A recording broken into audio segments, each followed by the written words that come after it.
Tom Watson, you've been on the doorsteps a lot. You're here now in South Ockenden. Yeah. What are the issues that are coming up for you?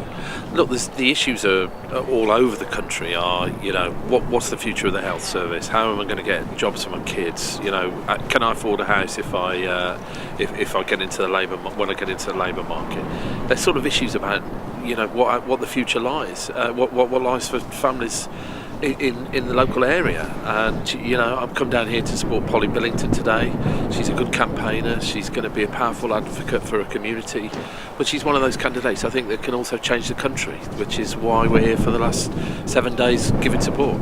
The other day somebody put a 5-minute mock-up of 1992 coverage, and it looked very similar. Are we heading for 1992 where people might just simply on May the 7th say better the devil we know? I don't know what the result next week is going to be. What I do know is it's an election on a knife edge. I know people have got a choice. The real choice is, do they want a Labour government or a Conservative government?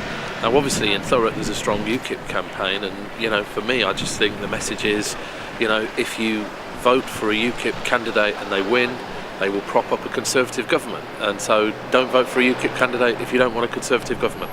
But what about UKIP? A lot of people seem to, certainly here in Thurrock, they feel a chime.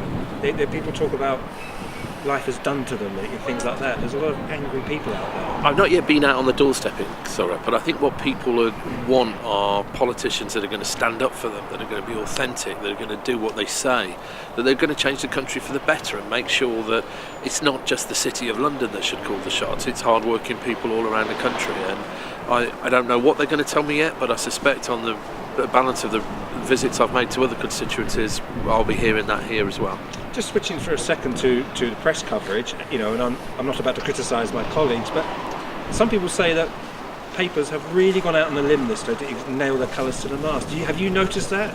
Definitely. Well, I've noticed it in the national tabloid papers owned by Rupert Murdoch and Lord Rothermere. So let's be specific. What it feels like, there's a national conversation in one part of the territory, and then there's the tabloids doing these negative attacks in the other.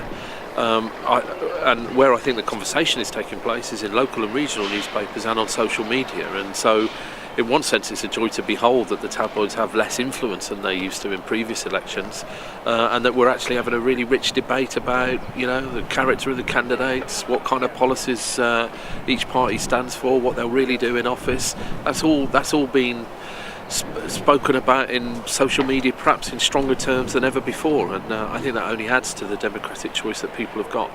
Tom Watson, thank you very much for your time.